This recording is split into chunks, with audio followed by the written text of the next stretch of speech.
Across Bangladesh, a day after 39 people were killed in anti-government protests. Violence broke out between police and students in several locations around the capital Dhaka. The students are demanding reforms to quotas for government jobs. At least 1,500 people have been injured in the past week. The demonstrators are calling for a complete shutdown of the country. Okay, well, let's take a look at that quota system at the heart of these protests. It was established in 1972 to help those who fought in the war for independence. Today, 30% of government positions are reserved for their children. Another 26% are for women, disabled people, ethnic minorities and people from disadvantaged areas. Now, each year, nearly 400,000 graduates compete for 3,000 positions. But critics say the system sometimes excludes qualified applicants and leaves positions unfilled.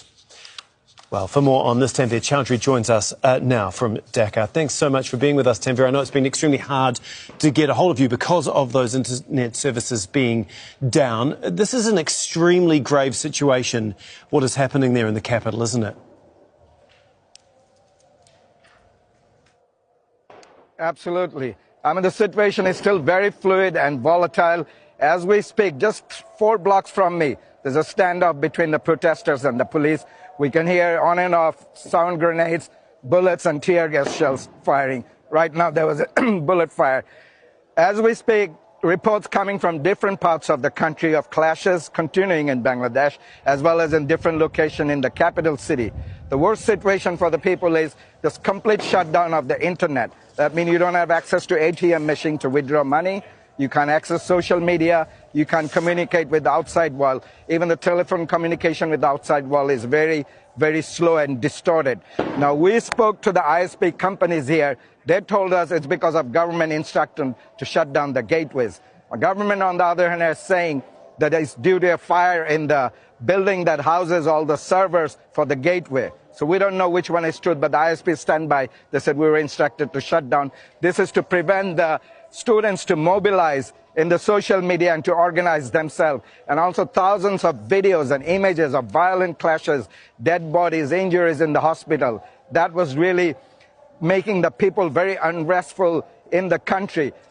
When we were in the protest today earlier, we spoke to many of the people. Some of them were just general public participating in the protest with the students, showing their solidarity. There's a different dimension to it. There's a pent-up frustration because of high inflation, soaring food prices. They feel the election was rigged. So the opposition also called out a mass procession after the Juma prayer all across the country. So it is also taking a different dynamics than just the student protest. The government yesterday, the law minister said they're willing to sit down with the students and come to a compromise. The Supreme Court Appellate Branch Division is going to have a hearing, emergency hearing on Sunday to come to some sort of compromise for the student. The student leader said that we are in no mood for compromise. The atmosphere is not there. Why did you let the political wing, student wing of the ruling party to attack us and the number of students dead? Until and unless that's accounted for and the government answer for that, we're not in a mood to compromise with you all.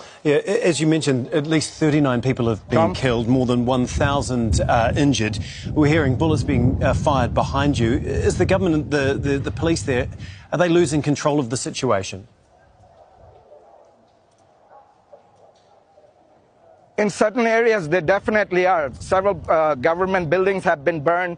We have shown that in yesterday's TV, that the Bangladesh National Television, which is a government run, which was burned and fully damaged, is basically stopped broadcasting. That area is cordoned off by paramilitary units. The government have deployed the Bangladesh Border Guard, which is a paramilitary unit, all across the country because the police are not able to handle the pressure in different locations in different parts of the country and putting tremendous pressure on them. And they're also very aggressive. In certain cases, the students are accusing, in most of the attacks, there are members of the ruling party who are involved, basically backed by the police attacking them. And that's really infuriating the students. Why are the government doing that and at the same time telling us to sit and compromise with them? Under this circumstance, no way we're going to sit with them. And they said they'll continue to protest. And the casualty and injuries figures probably is much higher than what we are hearing, because talking to a lot of the local media, TV stations, journalists, our fellow colleagues, they said, look, we have been putting a lot of self-censorship. We've been pressured by the government not to air everything, and the live broadcast is totally cancelled. We can only hear recorded live broadcast. So there's a lot of disinformation campaign as well, and we're not knowing entire truth unless the social media is back up again. Okay, thanks so much for all of that. Like this. Thanks so much for weeks all of that. Or even for months. Yeah, Tanveer, thank you so much for that. We'll definitely be keeping a close eye on things develop there over the coming hours. Tanveer Chowdhury for us in Dhaka.